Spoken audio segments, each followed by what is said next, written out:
I'm speaking on behalf of Yamasee, and thank you for having this. This is very helpful for Indigenous peoples. Is everybody in here Indigenous? Just as a survey? Yeah, okay. Yamasee have similar issues, and we're in North America on the Caribbean coast. We have similar issues to those raised by Tahikia Pauma. Colonial powers create conflict among Indigenous peoples by reclassifying and renationalizing us and appropriating our identity, lands, and culture, and causing Indigenous peoples to fight over resources instead of uniting to decolonize, really. So Yamasee first submitted a complaint to the Special Rapporteur in 2008, and no action has been taken. Girls and women are taken and enslaved and forced procreation with abusers who claim and or physically take the children to claim to the U.S. that they are representing Yamasee, and the U.S. knows about the violence and rewards the commercial abusers by paying them benefits the U.S. claims are given to Yamasee. So Yamasee are not Indian and receive no benefits of options for development of food, shelter, economy, education, health, including language and culture in our sacred sites, but others do get these benefits by claiming us as Indian beneficiaries. We have asked the U.S. to stop renaming us as Indians and forcing us into the Bureau of Indian Affairs through this sexual and labor trafficking and slavery system, but it has not been productive. So we're unable to communicate with MRIP on this issue, and it's constant and continual violence.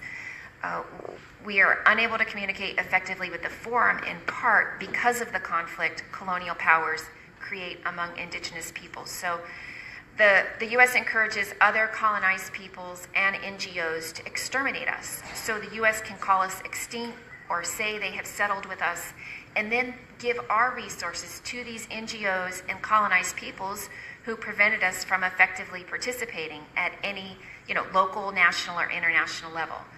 So we asked the Permanent Forum to study how colonial powers create conflict among Indigenous peoples, and especially among Indigenous authorities without our free, prior, and informed consent. So this is an FPIC issue, but it's a special one because we are not even able to assert FPIC because they argue that they have the consent of these rapists. So that, they say the rapists have the right to consent for us. They completely devalue our culture. We have a matrilineal culture, and the rapists get to say, well, we're a patrilineal culture now. I mean, they've completely turned everything upside down, and we have no access even to education or resources or media to set things straight. So the UN has recognized some authorities we've heard, like the Tatar Majoles, as Indigenous authorities, or the Palestinian Authority where there is a dispute.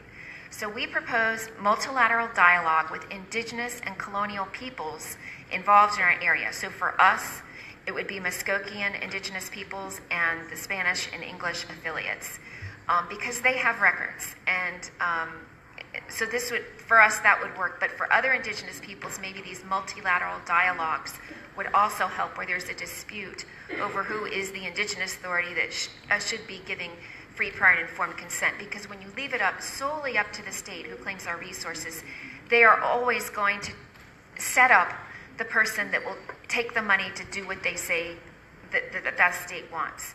So we also recommend the Forum continue to support Indigenous peoples' organizations and academic institutions at UN processes so they can effectively advise Indigenous peoples' governments.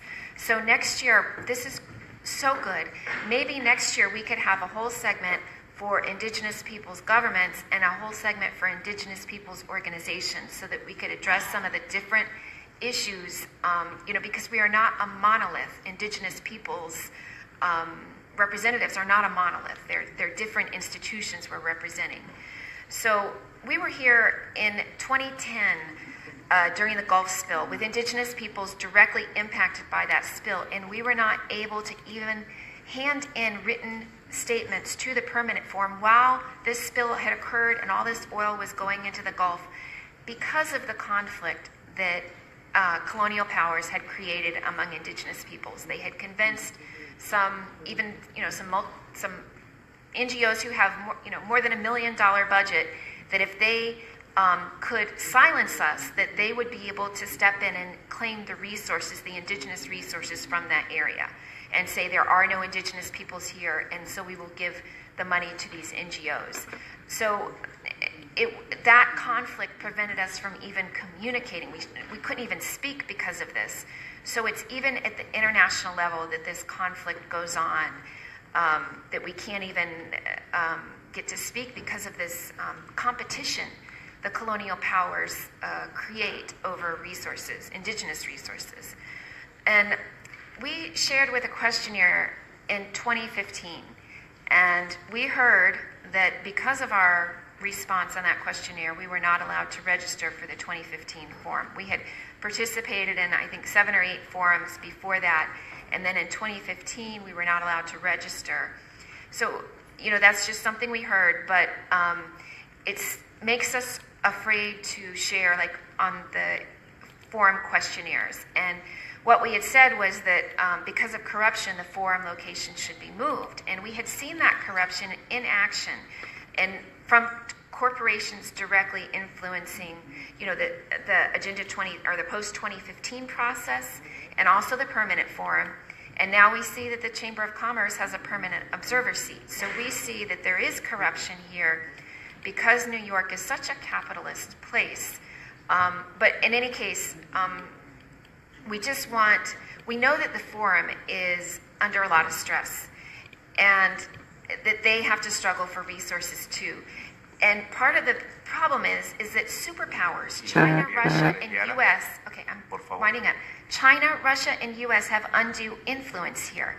So it's not appropriate for these military powers to have so much control over the forum, and that makes it hard for the forum to be responsible to indigenous people. So it's micromanaged by the Security Council, and it's hard for the forum to be neutral. And there are many other issues, so it would be good if we could directly communicate with the forum and INRIP more effectively in the future. Thank you. Don't mind the coffee. It's like a good crowd out there tonight, huh? It's a good, very good crowd, man. It's good. They're ready. Oh, they're ready for their religion, huh? They're ready for what? Well, one thing about my people, we too gullible, kind-hearted, God-fearing, till they get us started. Then we act retarded, add fuel to the fire, spark shit, light them up, they scared of the darkness.